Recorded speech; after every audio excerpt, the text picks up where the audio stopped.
¡Necesito un mensajero! ¡Fuera de mi camino!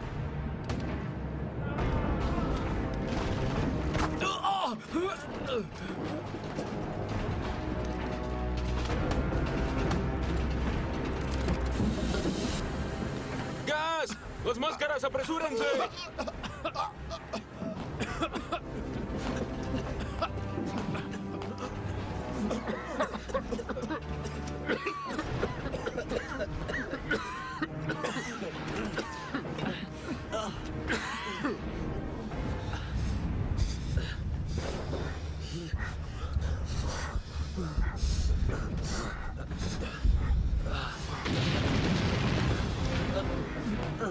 ¡Mi máscara! ¡No cierra! ¡Mi bigote! ¡Mi bigote!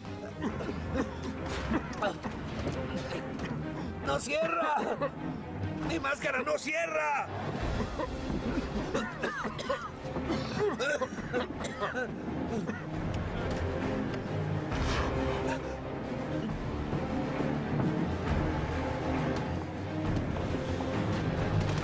¿Está despejado?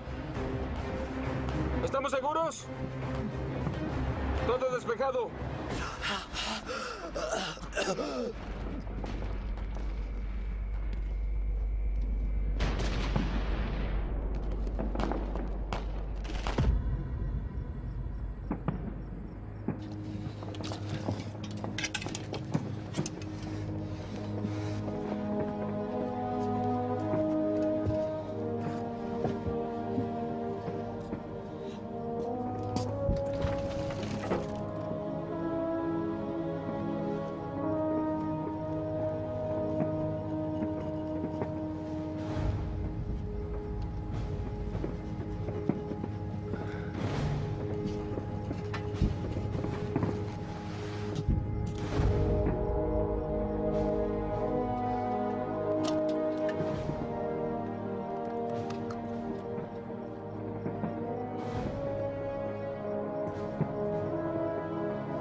En un periodo de más de 30 años, de 1914 a 1945, más de 60 millones de personas morirían. En el conflicto más sangriento que el mundo haya visto. Todo comenzó en los barrios pobres de Viena.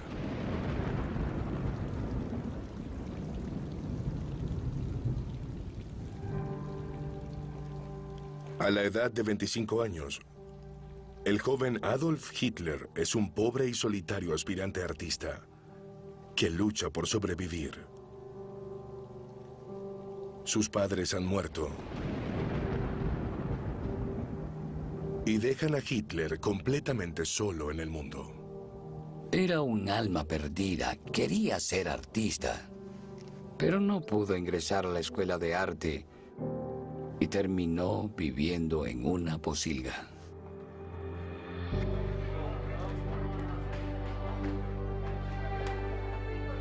Solo y sin recursos, su única fuente de ingresos económicos es vender pinturas en las cercanías de la ciudad por casi nada de dinero. Hitler no contaba con un plan B cuando fue rechazado. No sabía qué hacer. Él estaba a la deriva. Tenía muy poco dinero, llevaba una existencia muy precaria, no tenía una meta clara en la vida. Se encontraba esperando a que algo sucediera. Muy pronto, un evento a 700 kilómetros cambiaría todo. El 28 de junio de 1914, asesinan a Francisco Fernando, el archiduque de Austria, cuando estaba de visita en Sarajevo. El objetivo de este asesinato es recuperar parte del Imperio Austrohúngaro con el fin de ampliar Serbia o Yugoslavia. En el plazo de un mes, el Imperio Austrohúngaro le declara la guerra a Serbia.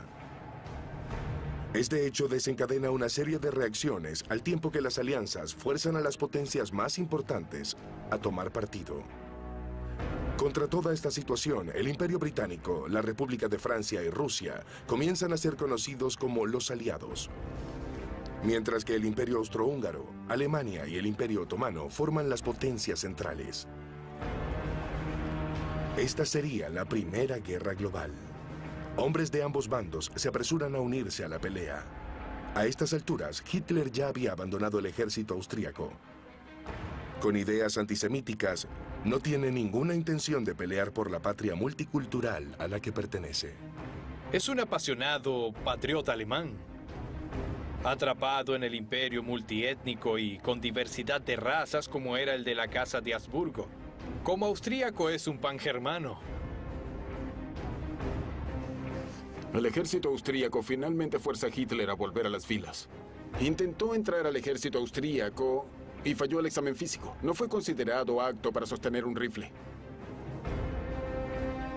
Liberado del pelotón austríaco, Hitler se dirige a Alemania, una nación que, según él, posee una raza pura. Es aceptado en el ejército alemán, que aceptaba a cualquiera, puesto que buscaban crear la fuerza beligerante más grande que el mundo hubiera visto.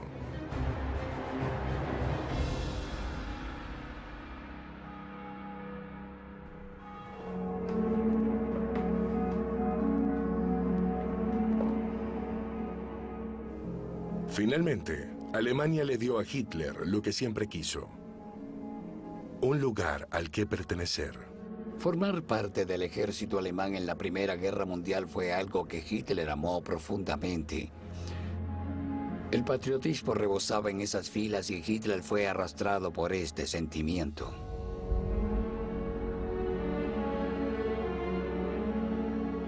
¡Dos! ¡Tres!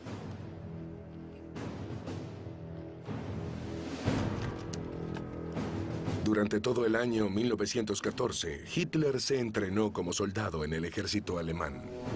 El ejército alemán era considerado el mejor ejército del mundo. Consistía en una fuerza masiva, bien equipada, bien entrenada y muy bien dirigida.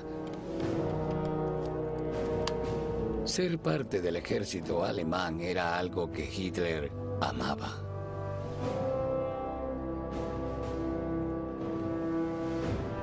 La estructura del entrenamiento transformó a Hitler en un devoto soldado alemán.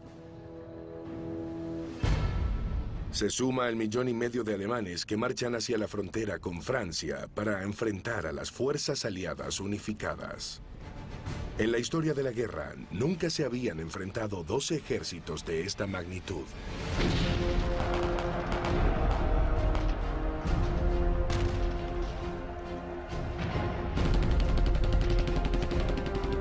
Cuando echas un vistazo a la Primera Guerra Mundial, todo se centra en ametralladoras y todo tipo de nuevos artefactos de matanza. Es el comienzo del siglo XX, como una nueva era tecnológica. Ya no se trata de hombres a caballo, se trata de una guerra a motor.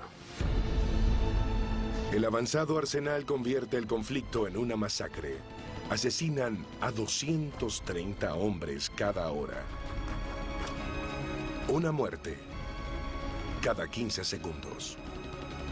Descubrieron que si cavaban trincheras más profundas y usaban ametralladoras, pocas tropas podían detener a una gran fuerza atacante. Era de suma importancia que a los invasores no se les permitiera el paso. De esta manera aparecieron las trincheras y finalmente se extendieron a través de todo el Mar del Norte. Desde octubre a noviembre de 1914 vimos una línea de trincheras cruzando 700 kilómetros desde el Mar del Norte hasta Suiza. Las trincheras cubrieron más de 40.000 kilómetros. Si se colocaran a lo largo, su longitud rodearía la Tierra. Pronto después de que comenzara la guerra, ambos partidos se dieron cuenta de que podían atrincherarse y así impedir que un bando desplazara al otro. Podrían hacerlos retroceder tan solo un poco, significando un costo horrendo. Como resultado, la guerra quedó estancada en el norte de Francia.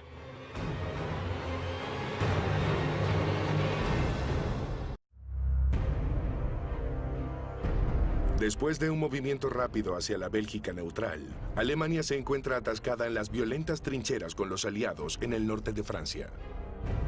En la Primera Guerra Mundial, el este y el norte de Francia quedaron totalmente devastados. No solo a causa de las trincheras, sino a causa del bombardeo también. Docenas de pueblos franceses y aldeas desaparecieron. Fueron totalmente destruidas.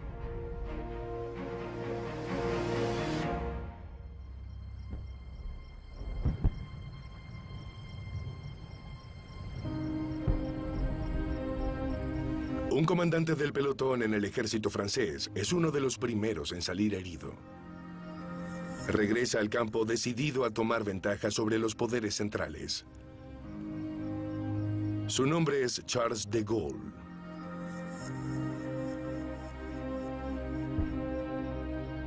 De Gaulle, a nivel personal, era arrogante. Había escogido la carrera militar porque creía en la aventura. Él creía en la campaña de Napoleón. Hijo de aristocráticos intelectuales, de Gaulle está decidido a inventar nuevas tácticas. Comienza por labrarse un nombre aventurándose en los campos de batalla. Y se adentra en el territorio enemigo para espiar a los alemanes.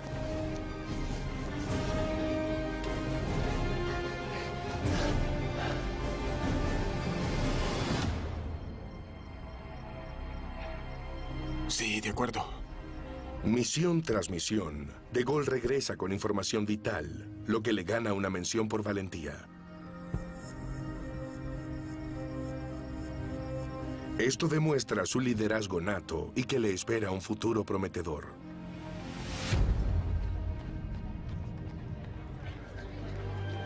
En Londres, otro joven militar está convencido de que puede romper el estancamiento en el norte de Francia. Entonces se acerca al joven del bar y le dice, oiga, perdónenme, yo... Nacido en una de las familias más adineradas de Gran Bretaña, es ascendido con una rapidez inusual. Y llega a convertirse en el primer lord del almirantazgo. Su nombre es Winston Churchill. Churchill tenía gran confianza en sí mismo. Y es fácil darse cuenta por qué. Era el hijo de Lord Randolph Churchill, un político brillante. Así que Churchill, desde muy joven, se vio a sí mismo ejerciendo un papel de liderazgo en la política, casi como por mandato divino.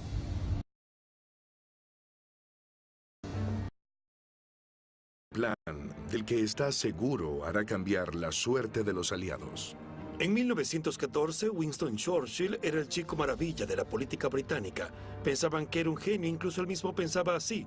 Representaba una gran ventaja porque era el único en el gobierno que entendía la guerra. ¿Y si enviáramos la flota hacia el sur, hasta el Mar Negro? ¿Y reabastecer a los rusos? Exactamente. Imposible. Sí, sí es posible. A través de Galípoli. ¿Galípoli? No. Por ese camino podemos penetrar. Con todo el respeto, estamos aquí para dar información. Señores, eso es lo que haremos. Muchos de los que trabajaron con Churchill pensaban que era un hombre de contradicciones. Era un personaje sugestivo. Sus amigos lo reconocían así porque era muy talentoso y sus enemigos porque era muy peligroso. La península de Galípoli está fuertemente resguardada por los poderes centrales. El plan de Churchill es abrirse paso a través de la estrecha angostura, tomar Constantinopla y llegar hasta Rusia. De esta manera, los aliados podrían reabastecer las tropas rusas y fortalecer al frente del este. Si llegaran a tener éxito, los aliados podrían cambiar la corriente de la guerra y aplastar a los poderes centrales.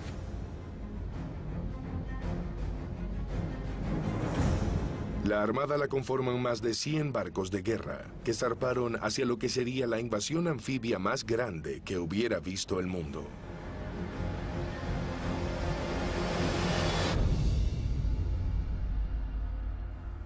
En Londres, Churchill espera las noticias de su tropa atacante.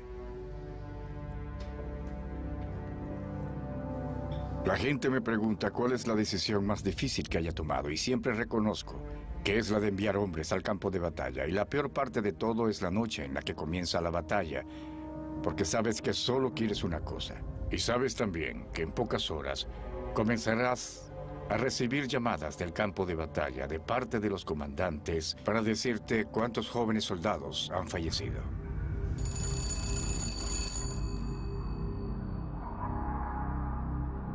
¿Sí? Van a mitad de camino. Por Ya el deberían estrecho. haber llegado. Lo lograron. 4 embarcaciones se hundieron. Y otra está en llamas. Las pérdidas eran de esperarse. La flota está pidiendo permiso para regresar. Deben continuar presionando a toda costa. Esto es la guerra.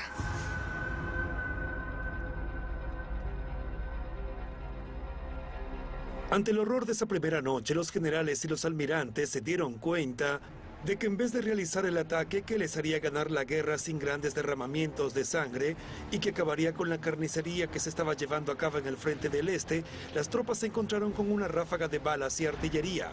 El número de víctimas fue desastroso. Pronto el mar se tiñó de rojo. Las pérdidas de los países aliados, incluyendo Australia, Nueva Zelanda, Francia, India y Gran Bretaña, fueron inmensas. En total, 56.000 tropas fueron asesinadas y más de 130.000 fueron reportados heridos o desaparecidos. Las noticias de las terribles muertes ocasionaron un tremendo impacto en casa, especialmente en Australia y Nueva Zelanda. Nunca antes se había visto el nivel de muertes que hubo en el año 1915 en Galípoli.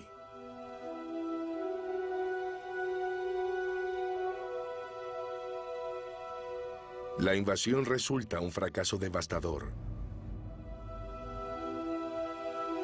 Casi no se ganó ningún terreno. Y la ruta para llevar suministros a Rusia permanece cerrada. Galípoli fue un desastre y es difícil exagerar el daño que causó en su reputación.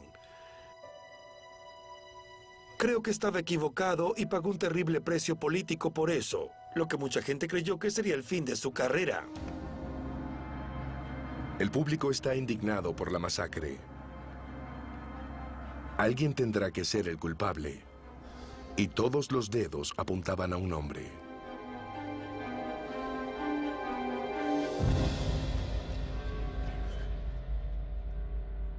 Se acabó. El plan era sensato. Disculpe. El plan era sensato. Todo lo que había que hacer era continuar Temo hacia que sus adelante. servicios como primer lord del almirantazgo ya no son necesarios.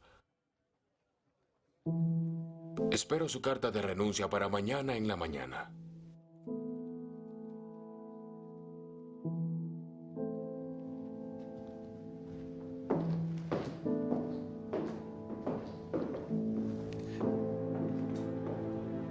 Cuando Churchill fue despedido, pensó que su carrera había terminado.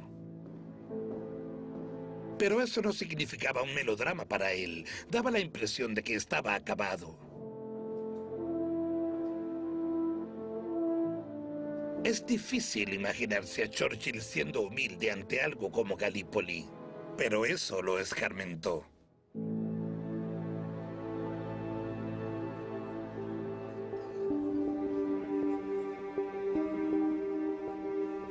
Derrotado y humillado, La carrera de Churchill estaba prácticamente arruinada. Le ofrecieron un trabajo de oficina, pero lo rechazó. Sabía que si algún día llegaba a redimirse, necesitaba un nuevo camino.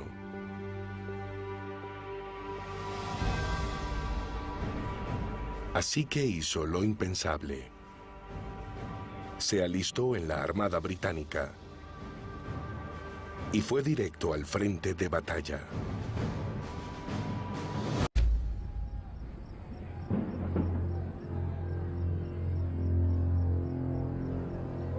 Entre los soldados alemanes posicionados en las trincheras a lo largo del frente oeste está Adolf Hitler. Incluso después de meses al frente de la batalla, su punto de vista extremo en el ámbito político y su notorio racismo lo convirtió en un marginado entre los demás hombres. Hitler era considerado por las otras tropas como alguien solitario, alguien bastante excéntrico, peculiar y de pocas palabras. Pero lo que le faltaba de popularidad lo compensa con su ciega ambición. ¡Mensajero! El comandante quiere que lleve esto al 3er batallón. Bien. ¡Ahora! Sí, señor. El papel de mensajero que desempeñaba Hitler es quizá la tarea más peligrosa en las trincheras de una guerra, porque al ir de trinchera en trinchera estaba expuesto al fuego del enemigo. La tasa de mortalidad de los mensajeros era bastante significativa. ¡Retrocedan!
Los alemanes se están retirando. Hitler ha sido herido y tiene un encuentro con el soldado Henry Tanday, un soldado británico.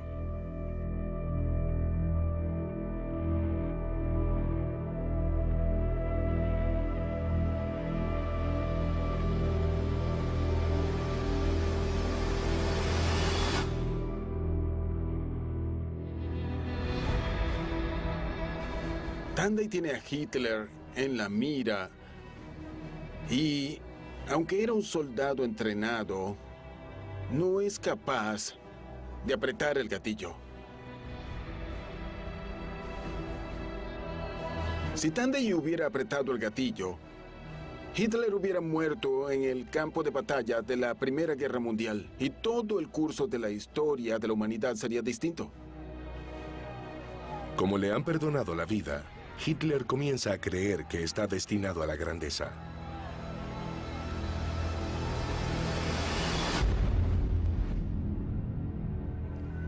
A casi 10.000 kilómetros de distancia, Estados Unidos no tiene nada que ver con la guerra en Europa.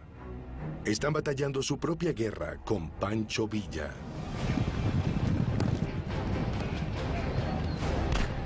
El general de la Revolución Mexicana está llevando a cabo ataques a lo largo de la frontera suroeste de Estados Unidos. Estados Unidos acaba de declarar su apoyo al presidente mexicano, enemigo de Villa. A modo de represalia, Villa y sus hombres atacan un tren de Estados Unidos.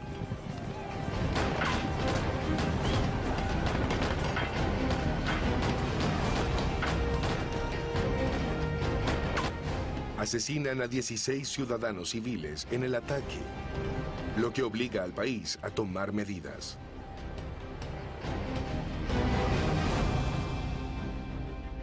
Casi 5,000 tropas estadounidenses atraviesan la frontera con México para derrotar a Villa. Pero para un ejército tradicional era casi imposible luchar contra unas fuerzas guerrilleras.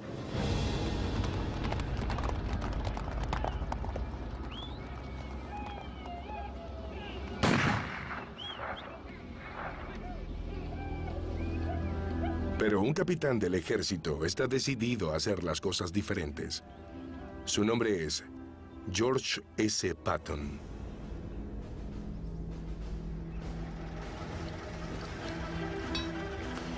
Los ancestros de Patton lucharon en la Guerra de Independencia de Estados Unidos y en la Guerra Civil. Creció con el deseo de convertirse en un héroe militar. Había adquirido la reputación de ser listo, fuerte y despiadado.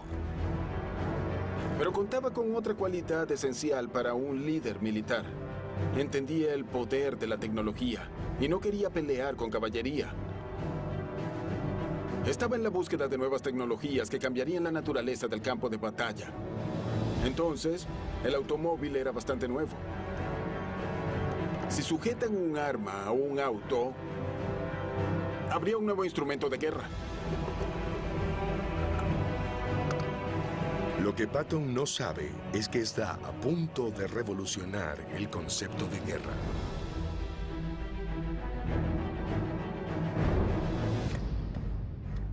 Creo que Patton conocía una sola dirección y era hacia adelante.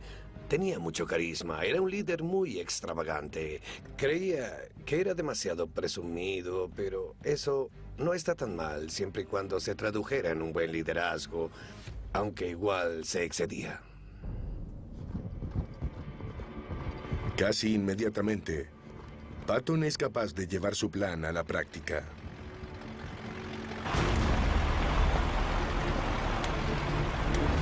Y lanza un ataque sorpresa en el campamento de Pancho Villa.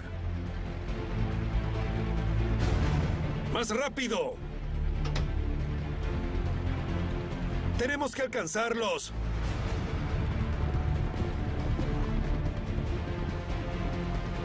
¡Demonios!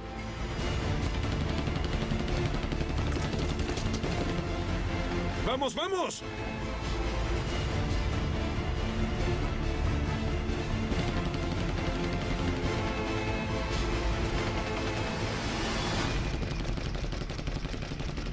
Los bandidos no se pueden equiparar a Patton y su innovadora arma movible.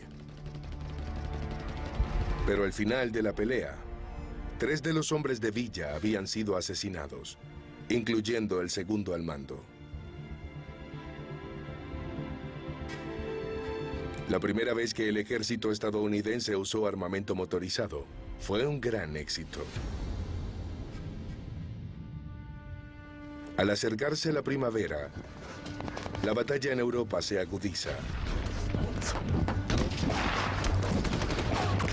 Y el número de víctimas de ambos bandos aumenta sin cesar. La Primera Guerra Mundial fue una de las masacres más sangrientas de los tiempos modernos. Esa carnicería va más allá de nuestro entendimiento. Es imposible comprender cómo es que los generales creían que para ganar 1 kilómetro valía la pena sacrificar miles de vidas.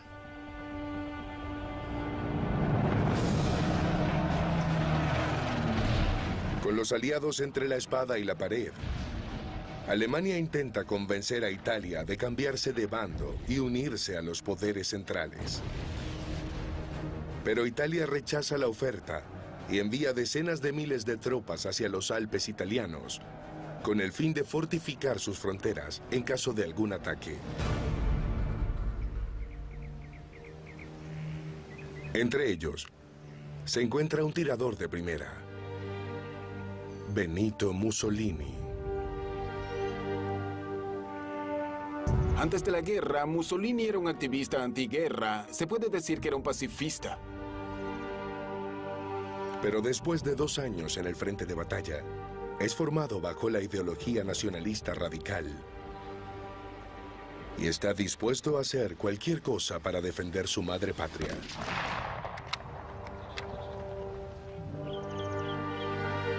El tiempo dedicado a defender las fronteras italianas alimenta el deseo de Mussolini de devolverle la grandeza a su país. Mussolini se convierte en una persona muy diferente a la que era antes de la guerra. Su actitud hacia la nación y su papel en ella han cambiado. Desarrolla un sentimiento nacionalista desbordado, un verdadero orgullo por su país. Los horrores de la guerra transformaron a Mussolini en un hábil asesino. Una característica que llevará consigo de vuelta a Roma. A 10.000 kilómetros del frente oeste, un país busca aprovecharse de la guerra en Europa.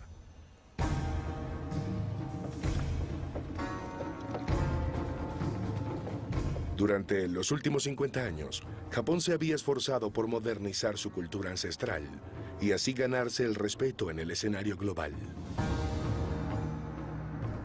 El país gasta la gran mayoría de sus recursos para aumentar su armamento militar. Reemplazó al tradicional samurái por un ejército moderno que está a punto de someterse a una inmensa prueba.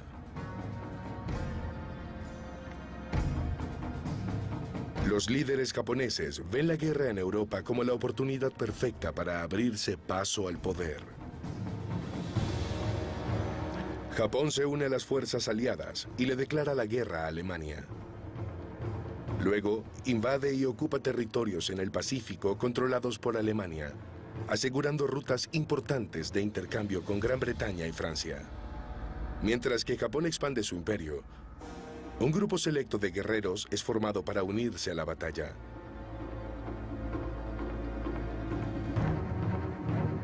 Entre ellos, se encuentra un joven recluta, el descendiente de un samurái. Su nombre es Hideki Tojo.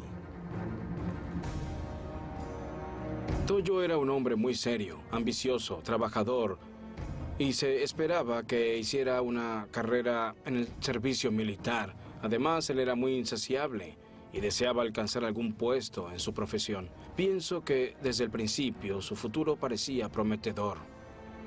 Durante meses, Tojo resistió uno de los enfrentamientos más brutales y que demandaban más esfuerzo físico del mundo. Son unos débiles, indignos de servir al emperador. ¿Tú eres el que llaman navaja? La experiencia endurece a Tojo para la batalla y solidifica su inquebrantable lealtad al emperador. Mientras que Japón hace una demostración de su fuerza, Bélgica es atacada por el ejército británico. La lucha es por mantenerse con vida.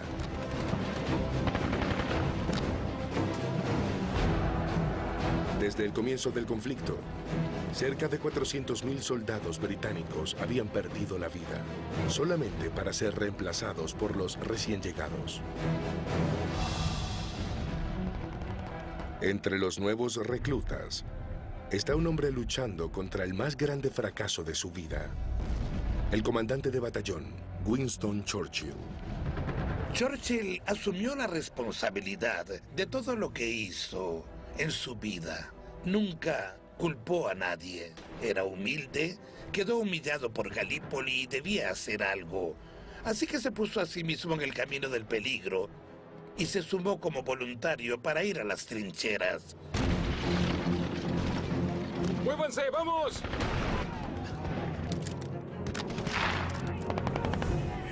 Señor, la segunda tropa perdió la trinchera principal.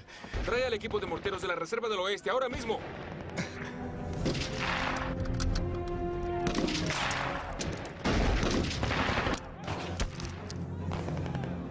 Para Churchill, la experiencia fue una lección de humildad.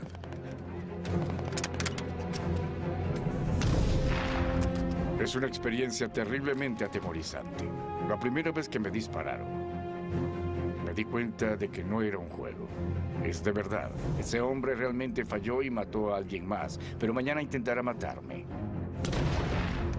Como decimos en el mundo militar, eso te abre los ojos.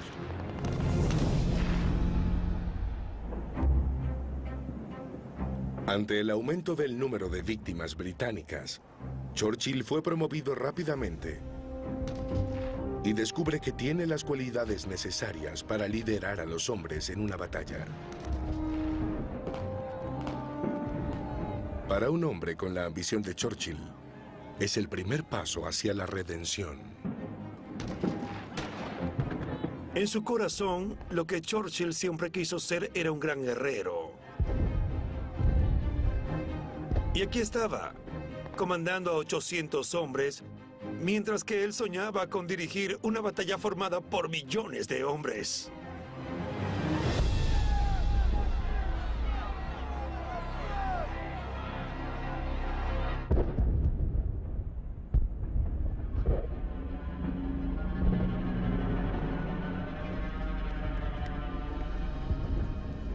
La batalla parece ser interminable. ¡Correo! Hasta que Alemania desata un arma mortal. ¡Van a entrar! ¡Gas! ¡Muévanse! ¡Muévanse! ¡Vamos! ¡Muévanse! ¡Vamos!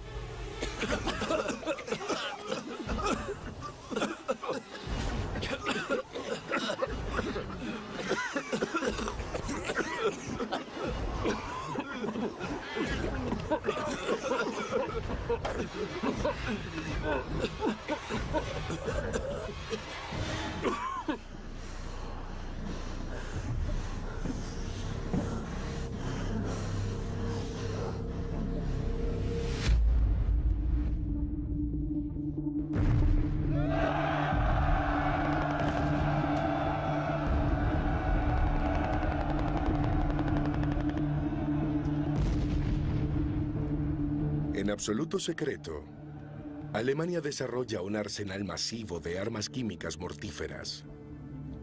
Rápidamente comienzan a bombardear a los canadienses y al resto de los aliados con mortales gases, como el cloro y el fosgeno. Decenas de miles de soldados son sofocados brutalmente en las trincheras. Era un instrumento de terror. Y era una muerte horrenda. Era la imagen perfecta de la muerte masiva que caracterizó la Primera Guerra Mundial. Con armas químicas como parte de su arsenal, se vislumbra una victoria segura para Alemania. Inglaterra y Francia comienzan a desesperarse en busca de la manera de alterar el curso de la guerra.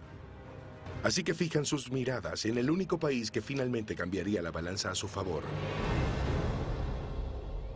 los Estados Unidos. Hasta ahora, el presidente Woodrow Wilson ha mantenido a su país al margen del conflicto. Wilson reconocía que los estadounidenses no deseaban verse envueltos en una guerra, particularmente si sucedía a miles de kilómetros e involucraba pueblos tan ajenos a nosotros. Honestamente, los estadounidenses no se veían ante un riesgo inminente. Pero ante la creciente hostilidad, Señor presidente, gusto una en solución conocerlo. pacífica parece cada vez menos Gusto en probable. conocerlo. Un placer. Y los asesores de Wilson lo urgen a comenzar a preparar sus fuerzas militares. Tomar cartas sobre el asunto. Entre ellos Tenemos fondos adicionales. está el secretario adjunto de la Armada de 35 años, Franklin Delano Roosevelt. Le recomiendo que realice una asignación inmediata para ampliar los fondos de los recursos de la Armada si es que desea mantener la preparación militar. Wilson se encontró cada vez más cerca de la guerra. La primavera de 1915, el transatlántico británico Lusitania se hundió con más de 100 estadounidenses. Ahora, esto fue importante. Hasta ese momento se trataba de una guerra europea, pero ahora en este conflicto estaban muriendo estadounidenses. El resentimiento en Estados Unidos creció en contra de Alemania. Y el 26 de febrero de 1917, finalmente alcanza el punto de ebullición. Señor presidente, creo que debe ver esto ahora mismo.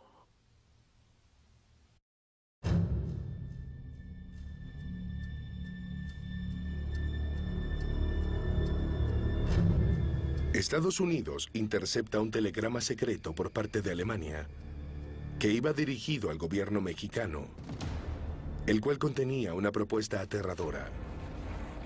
Los alemanes ofrecen financiar una invasión mexicana hacia Estados Unidos que le permitiría a ese país reclamar los estados fronterizos de Arizona, Nuevo México y Texas. El engaño artificioso planeado por Alemania consistía en preocupar a Estados Unidos con la guerra contra México y de esta manera mantenerlos fuera de Europa. Esto enfureció a muchos estadounidenses y con mucha razón.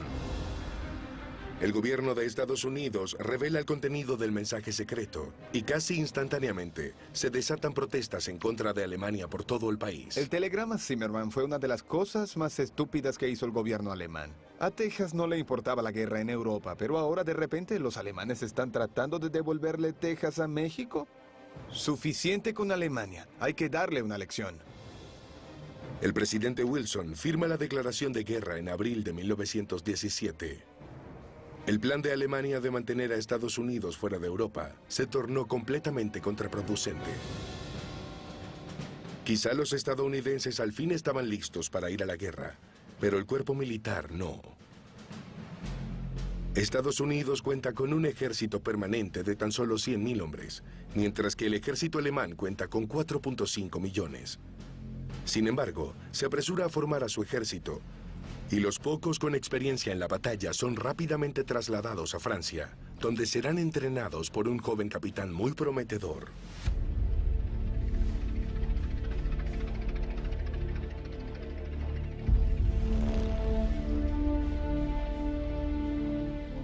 A George S. Patton le han presentado un reto inmenso: comandar un batallón de hombres estadounidenses, utilizando lo último en innovación militar.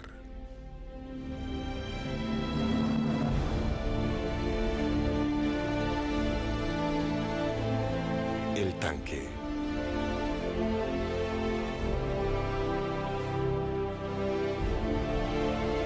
Algunos generales estadounidenses se resistían al tanque porque no querían deshacerse de la caballería. George Patton comprendió el poder de la nueva tecnología de las armas movibles del ejército y puso su confianza en ello.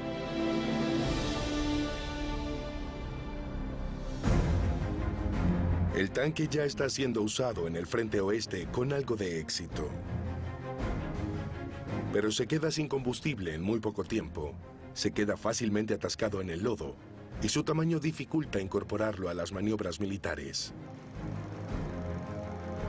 Pero donde otros ven un reto insuperable, Patton ve un reto para probar que su tanque pondrá fin al estancamiento y cambiará el curso de la guerra a favor de los aliados. Pienso que la innovación proviene de la cabeza. No se trata de un aparato, se trata de cómo piensas usar la tecnología. Debes darle crédito a los sujetos como Patton, que vivieron la Primera Guerra Mundial y se dedicaron a pensar en cómo emplear nuevos artefactos.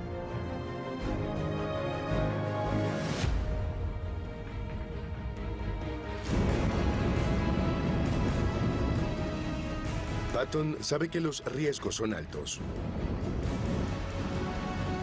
Pero con su batallón de tanques, está decidido a ganar la guerra o a morir en el intento. Mientras que Estados Unidos se preparaba para la guerra, Alemania traza un plan para eliminar el Frente Oeste y sacar a Rusia de la guerra.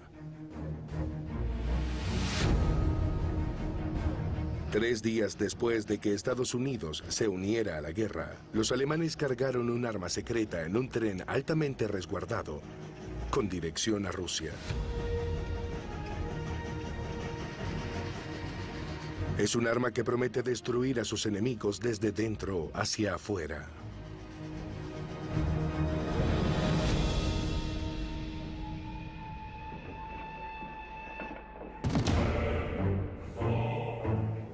Esa arma es Vladimir Lenin. Lenin es el líder de los comunistas revolucionarios rusos. Ante la deserción de las masas y la agitación civil, Lenin piensa que pueden derrocar al zar de Rusia. Por los últimos 10 años, ha permanecido en el exilio en Suiza, hasta que Alemania lo envía a casa en un tren, junto con más de $10 millones para financiar su revolución. Los alemanes decidieron que asumirían el inmenso riesgo y traerían a Lenin de regreso a Rusia para que comenzara una revolución y de esta manera sacar a Rusia de la guerra. Ese paso era muy radical. Cuando Lenin llega a Moscú, es recibido por uno de sus compañeros revolucionarios comunistas. Ha sido exiliado a Siberia 6 veces y las 6 veces se ha escapado. Su nombre es Joseph Stalin. Camarada. Camarada. Permítame enseñarle su oficina. Reunidos de nuevo, Stalin apoya el plan de conspiración que trae Lenin, jugando a favor de Alemania.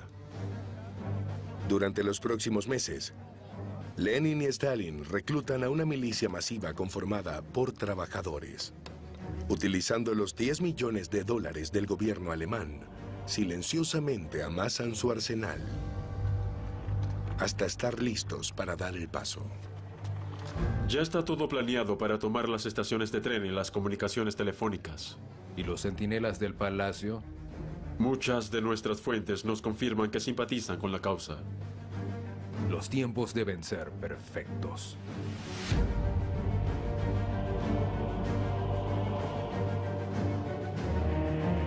Los comunistas atacan el Palacio de Winter el 7 de noviembre de 1917 y derrocan al zar ruso, lo que le deja el camino libre a la Unión Soviética.